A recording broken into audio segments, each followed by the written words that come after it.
Datuk Speaker, Bar Kansel ni bukan penyokong pembangkang. Dia dah jadi komponen pembangkang sekarang ni. Parti keempat dalam pembangkang. Lebih sibuk dengan politik, hal ehwal kebajikan ahli sendiri tak jaga. Banyak lagi lawyer ada masalah, tak jaga pun. Yang dia sibuk dengan politik kepartian. Kita tak ada masalah kalau dia nak terlibat dengan politik. Tapi tandinglah pilihan raya. Lim Chee Wee, Presiden Bar Kansel, gatal sangat nak politik. Saya cabar lawan di Baku Lembanan Baru dalam pilihan raya akan datang. Kita tengok siapa yang rakyat terima atau tak terima. Ni berselindung di balik Bar Kansel, berselindung di balik institusi Majlis Peguam. Kalau berani masuk politik, biar rakyat yang tentukan. Datuk Speaker, bercakap tentang yang disebut oleh Yang Mohd Kinabatangan tadi, masalah dengan Bar Kansel ni, dia ambil pendirian, dia konsult kita pun tidak. Datuk Speaker, ahli Masjid Malaysian Bar, peguam yang berdaftar dengan Malaysian Bar, dengan Mahkamah Tinggi sebagai peguam, lebih 14,000. Lebih 14,000. 40% daripadanya adalah beragama Islam. Beragama Islam. Datuk Speaker, saya nak tunjuk bagaimana sikap double standard Bar Kansel ni. Kita tengok dalam contoh isu kes murtad Azlina Jailani, Lina Joy. Saya masa tu ahli exco Bar Kansel. Saya ahli exco Bar Kansel. Sebagai peguam, saya mewakili badan NGO Islam dalam kes Azlina Jailani murtad, Lina Joy. Tak ada mesyuarat, tak ada perbincangan. Saya pergi, saya sebut saya sebagai peguam. Saya tak sebut saya exco Majlis Peguam. Saya sebut saya adalah peguam yang berdaftar, lawyer, represent klien saya, angkatan belia Islam Malaysia masa tu. Kita pertikaikan murtad Lina Joy. Tahu-tahu bangun Malik Imtiaz dan kawan-kawan dia bangun kata kami mewakili Malaysian Bar, kami mewakili Bar Kansel menyokong murtad Lina Joy. Saya bangun dalam mahkamah, saya kata ni bila pula engkau dilantik? Saya ahli exco Majlis Peguam, tak tahu pun yang dia dilantik. Tahu-tahu Majlis Peguam Bar Kansel buat pendirian, tak siapa yang dia konsult. Bila dia mesyuarat kita tak tahu. Buat keputusan menyokong Lina Joy untuk murtad. Ia memberi kesan kepada 40%, lebih 6,000 peguam beragama Islam diletakkan dalam keadaan serba salah. Kita tak ada pilihan. Itu balik kepada Kinabatangan tadi. Kami peguam tak ada pilihan. Is mandatory membership. Kami kena jadi member dia. Kalau ada pilihan, dah lama kita tinggalkan Malaysian Bar dia. Tapi tak ada pilihan. Is make mandatory by the law. Dijadikan, Datuk Speaker sendiri tahu sebagai peguam, dijadikan mandatory kerana undang-undang memaksa kami. Ni nak cakap pasal demokrasi. Lawyer tak ada pilihan. Kita kena terima. Walaupun kita tahu ni busuk, badannya busuk, penuh dengan pekung, tapi kita dah tak boleh buat apa. Kerana undang-undang memaksa semua peguam mesti jadi ahli Malaysian Bar. Saya kira sudah tiba masa, kalau kita beria-ria nak cakap pasal demokrasi, hak memilih. Kalau kita betul-betul ada hak memilih, beri peguam hak memilih untuk menjadi ahli mana-mana badan guaman. Sepatutnya itu. Datuk Speaker, seperti yang saya sebut tadi dalam kes Lina Joy, bila Bar Kansel yang pada masa itu telah di-hijack oleh golongan human right activist ni buat keputusan tanpa consultation, tanpa mesyuarat, menyatakan mereka sokong Lina Joy menjadi murtad, bawa pergi mahkamah, hantar pula peguam wakil. Ia meletakkan kami lawyer yang beragama Islam serba salah. Orang kata, apa engkau ni lawyer, engkau punya majlis sokong orang murtad. Ni apa cerita ni? Jadi kita diletakkan dalam keadaan serba salah. Inilah masalahnya dengan Bar Kansel. Memberi persepsi seolah-olah bila hal berkaitan dengan Islam, dia akan ke depan, dia akan tanya kita dulu. Contoh Datuk Speaker, seperti yang saya sebut tadi dalam isu Damansara Utama Methodist Church, isu tu terang-terang melanggar undang-undang, terang-terang melanggar perlembagaan. Tapi Bar Kansel tidak ambil sikap menegur Damansara Utama Methodist Church. Kamu Damansara Utama Methodist Church, kamu melanggar undang-undang ni, artikel 11 4 jelas kamu tidak boleh dakwah agama kamu kepada orang Islam. Enakmen jenayah syariah Seksyen 298A Kanun Keseksaan, kamu tak boleh dakwah agama kamu buat, tegur. Ada resolusi daripada Bar Kansel? Tak ada. Dia pergi pertahan pula Damansara Utama Methodist Church, dia pergi maki Jabatan Agama Islam Selangor. Dia menjalankan tugas ikut undang-undang. Sama macam kes Lina Joy. Dalam kes Lina Joy, terang-terang gereja Church of Our Lady Fatimah Brickfield terang-terang langgar undang-undang, keluarkan sijil baptism, memurtadkan Lina Joy, jelas bercanggah dengan artikel 94, jelas bercanggah dengan enakmen jenayah syariah, jelas bercanggah dengan 298A Kanun Keseksaan. Apa sikap Bar Kansel? Bukan saja dia tidak tegur Church of Our Lady Fatimah, dia bukan saja tidak tegur aktivis-aktivis NGO Kristian, dia pergi hantar wakil Majlis Peguam duduk dalam mahkamah untuk mempertahankan kesalahan yang sudah berlaku.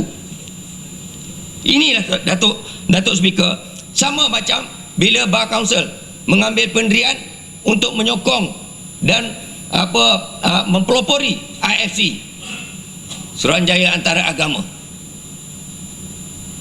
yang ditentang habis-habisan oleh umat Islam. Ketua Pemuda PAS Pulau Pinang sampai kena hukum oleh mahkamah kerana membantah IFC, Suruhanjaya Antara Agama, yang cuba dipelopori oleh Bar Kansel yang diketuai oleh Ambiga. Sama dengan isu Forum Masuk Islam. Forum Masuk Islam yang dipengerusikan, dianjurkan oleh Bar Kansel, dipengerusikan oleh Ambiga. Masa tu Yang Berhormat Kubang Krian duduk sebelah saya. Isytihar jihad, isytihar ni musuh Islam, nak lawan. Tu Kubang Krian duduk sebelah saya. Sama-sama. Mana pergi? Tak ada. Saya tak mau cakap pasal mereka ni, tapi Bar Kansel, saya nak tunjukkan sikap Bar Kansel selama ni jelas bias, double standard, partisan. Yang ini yang kita persoalkan. Sebab tu saya katakan tadi, Bar Kansel ni bukan lagi penyokong tali barut pembangkang, dia dah jadi komponen keempat kepada pembangkang, dah jadi parti pembangkang dah pun. Tinggal nak bubar je Dewan Majlis Peguam, masuklah pilihan raya. Datuk Speaker, ini bawa saya kepada isu yang disebut banyak oleh rakan-rakan saya, termasuk oleh Teluk Intan, Subang dan lain-lain. Isu berkaitan dengan rusuhan 28 April. Kenapa Bar Kansel mengambil peranan yang dia buat sekarang? Saya sebut tadi, objektif utama Majlis Peguam ialah untuk uphold the cause of justice without regard to its own interest or that of its members, uninfluenced by fear or favor. Datuk Speaker, senario dia mudah. Kalau betul kata kata Teluk Intan dengan Subang tadi, respect the court, respect the law, kepala otak. Datuk Speaker, Mahkamah Magistrate Kuala Lumpur setelah perbicaraan mengeluarkan perintah melarang perhimpunan di kawasan-kawasan tertentu dalam Kuala Lumpur. Now, as a lawyer, what do you do? Apa Bar Kansel buat? Sepatutnya dia nasihatkan Amiga, what you are doing is wrong. What you are doing is against the law. What you are doing is against the court order. Itu patut Bar Kansel buat. Itu yang disebut oleh Seksyen 42 Akta Profession Guaman. Tak, dia tak buat tu. Terang-terang Amiga langgar perintah mahkamah. Setelah perbicaraan, mahkamah dengar keterangan, mahkamah buat keputusan, keluarkan perintah bahawa kawasan ini dilarang, tidak boleh ada perhimpunan di sini. Dia langgar. Maknanya sebelum Bar Kansel turun sebagai pemerhati pun dia dah tahu mereka tu melanggar undang-undang. Peranan Bar Kansel patut nasihatkan rakyat, educate, didik rakyat, hormati mahkamah, hormati keputusan mahkamah. You tak setuju, you go to court. Kalau you tak setuju dengan perintah mahkamah tu, you ambil tindakan undang-undang. Kalau Bar Kansel gatal sangat nak pergi lawat, tak apa. Bar Kansel pergi file petition dekat mahkamah, cabar keputusan magistrate tu. Tunggu sampai mahkamah buat keputusan. Tak. Knowing very well, with full knowledge that the act on the 28th of April is against the law, against the court order, yet Bar Kansel choose to remain silent.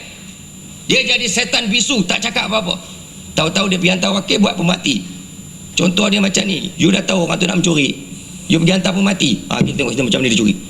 Lepas tu bila ada berlaku pencuri tu kena pukul, you buat laporan, tidak adil, polis telah dipukul, pencuri tu telah dipukul, yang pencuri tu mencuri. Orang yang buat perhimpunan tu, Ambiga yang buat perhimpunan tu, Ambiga yang mengetuai perhimpunan ni, orang yang telah melanggar undang-undang. What are you trying to tell the people? Apa mesej isyarat you nak bagi pada rakyat? Oh, okey, tak apa, you langgar undang-undang, you langgar perintah mahkamah, kita akan protect. Is that the message that you want to send? Tak betul. Ini bukan peranan Bar Kansel, tapi nak jadi barwa kepada pembangkang, dia sanggup.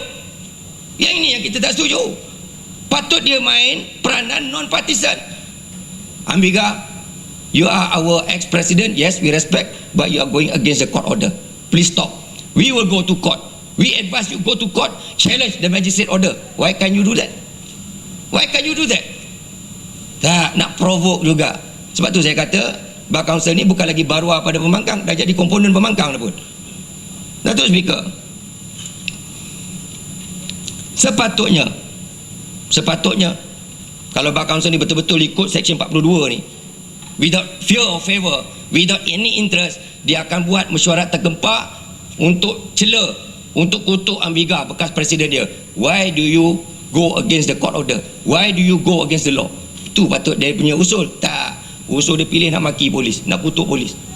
Yang orang langgar undang-undang terang-terang, yang orang betul-betul langgar perintah mahkamah, you keep quiet. Ini nak kata Bar Kansel yang neutral. Ya. Datuk Speaker,